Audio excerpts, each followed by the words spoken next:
what is a difficult conversation? Okay. A difficult conversation is one that you interact with another person about various topics. Like you said, it could be work life, it could be personal life, it could be relationships. So it's one where there's a disagreement of some sort. I don't know how, in the book they break it down in a few ways, but the main thing that got to me is where people kind of misconstrue or misunderstand the intention of the other person. So it's quite deep. There's a lot of different types of difficult conversation. Would you say? Yeah, lots of different types. And the way he describes it, or the authors, because there's a few authors. It can be like a grenade. You can sugarcoat it all you like. It's still a grenade. If you throw it, it's damaging. If you hold on to it, it's damaging. And the authors say it's better to have the aches of growing muscles from a workout than the sting of wounds from an unnecessary fight. So it's better to be ready and prepared than get damaged without being prepared. And I mean, it starts off by having three things that each conversation has. Each conversation has three stages.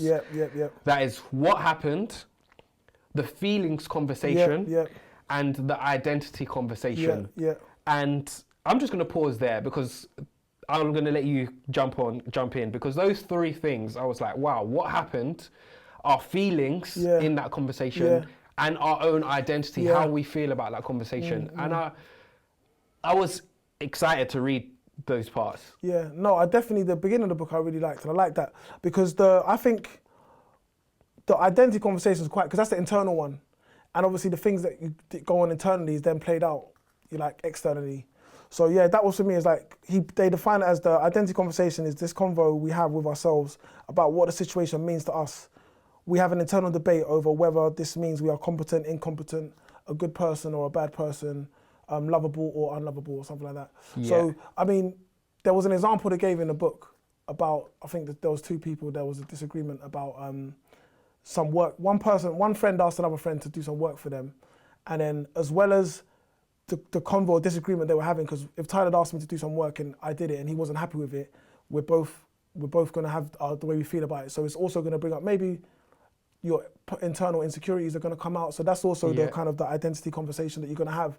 And then if you feel as though, then it's weird because you have a conversation about an issue, but that is not actually the issue you might be debating. Again, it's the what happened, the feelings, how you feel about it, and again, the internal. So it's like, they've done a really good job though of, because it's very complicated. Yes, but they've done a really good job of simplifying it. I think of simplifying the different types or how they kind of play out. Let's talk about the other two stages, what happened and how they describe that. So the what happened part of the conversation is most difficult conversations involve disagreement about what has happened or what should happen, who said what and who did what, who's right and who meant what and who's to blame.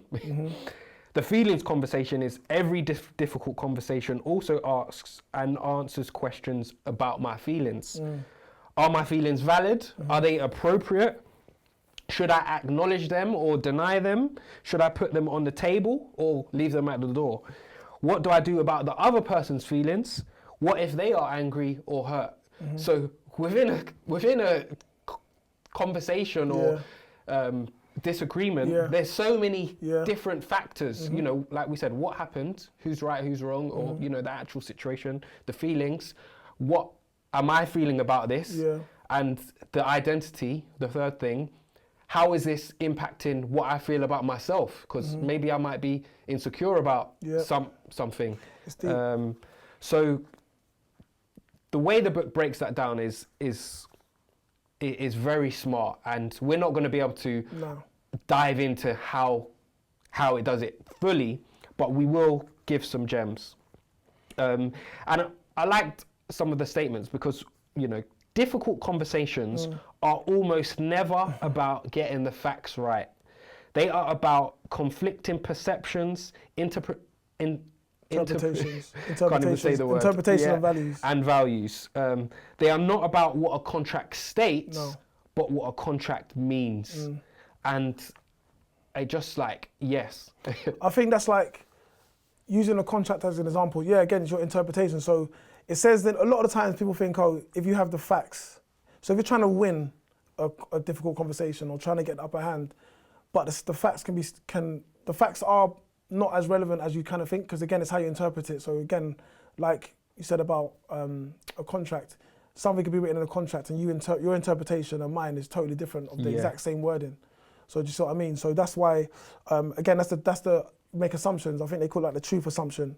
You know, so the assumption is that I'm right and you're wrong. So but I'm already going into the conversation with me, you're disagreeing about something. Well, I'm right, you're wrong. Yeah. And so I've already started the conversation from that point. So it actually doesn't even matter what you say. It doesn't matter what you say, because and if you have the exact same assumption, truth assumption, so we're both sitting here. We both think we're right. We both think we're right.